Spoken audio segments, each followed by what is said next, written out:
Yon, apartment dyan sa may Dampo Second, malapit sa may Meow Meow Hub Computer Shop, parang ganon. Basta i-google map nyo Meow Meow Hub. At saka ito, syempre, maraming salamat sa mga nagiging client natin sa Pakot Pasakay at sa mga nagiging inquire. Maraming salamat din syempre sa mga nag-share at nagtatag sa atin ng mga tropa natin at mga kaibigan natin ng mga naghahanap ng mga service nga sa paglilipat ng bahay. Itong client natin from Dampol Second to Pulilan lang din at medyo madami nga, pero kahit papano naman mga malilit at hindi naman gano'ng kabibigat, pero marami-rami nga rin at puro table, kaya medyo bulky. Pero ayun nga, sabi nga ni sir, parang hindi kasya, pero kahit papano humanga naman siya sa pagkakamada na rin, kasi pag iba yung nagkamada niyan tsaka hindi magkakasya kasi nga hindi kabisado yung kamadaan. Pero pag kabisado mo na yung kamadaan ng ganyan, magiging maluwag pa. At unang tingin niya ni sir, talaga hindi raw kakasya at maliit.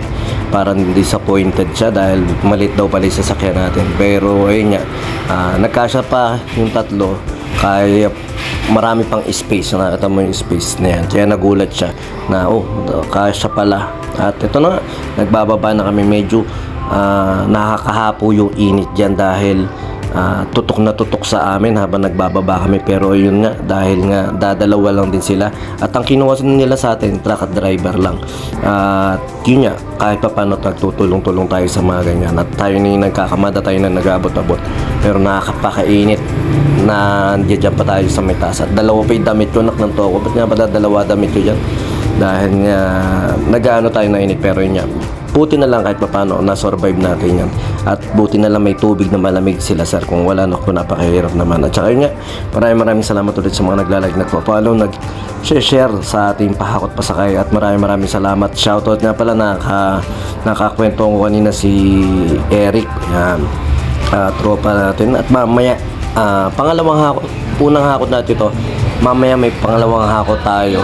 At kasama natin ang dalawang taga-hakot. Dito, truck at driver lang. Mamaya may kasama ng tayong taga-hakot, taga-buhat sa ating second set ng hakot mamaya. At yun, maraming salamat ulit sa naging client natin ito. At kahit pa paano binigyan pa tayo ng tip, malaking bagay na yun. At maraming salamat sa mga naging client natin. Huwag kayo mahihiya magbigay ng tip, okay lang. Tumatanggap po kami kahit magkano.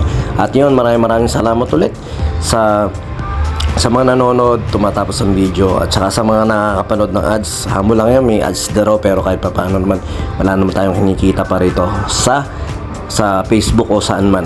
Ang inaano lang natin dito makita na kahit pa paano yung mga hinahakutan natin ay legit tayo na taga-hakot. Dahil nga meron syempre na nagtatanong kung legit nga daw ba yung Pakot Pasakay namin. Pero ayun nga, kaya namin binibidyo to para una makita rin na wala kaming kinukuwang gamit.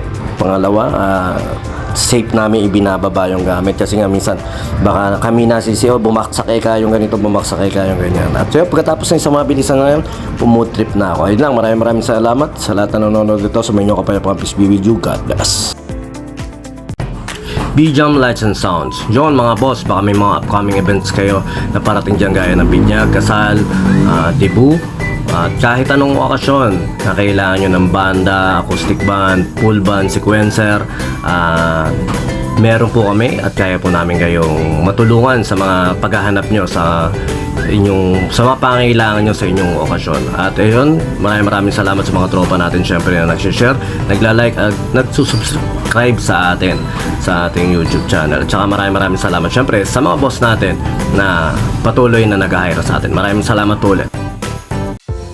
Yon, lipat apartment, kailangan mo ba ng saktong sasakyan para sa saktong budget mo, para sa paglilipat ng gamit mo sa bagong apartment mo? Syempre, ayun, PM lang po kayo sa amin sa Pakot Pasakay. Pag-usapan po natin, meron po tayong pina-avail, pinarerentahan na sasakyan at driver lang, at meron din po tayong mga helper na pwedeng tumulong sa atin sa paglilipat na ating mga gamit. At saka yun, maraming salamat din sa mga client din natin na nag-a-avail sa B-Jam Lights and Sounds. Maraming salamat, at maraming salamat din po sa mga tropa natin at mga client natin na nagda-like, nag-share, nagpa-follow, nagko-comment at nagsusubscribe syempre sa Pakot Pasakay at saka B-Jam Lights and Sounds. Maraming salamat po. God bless.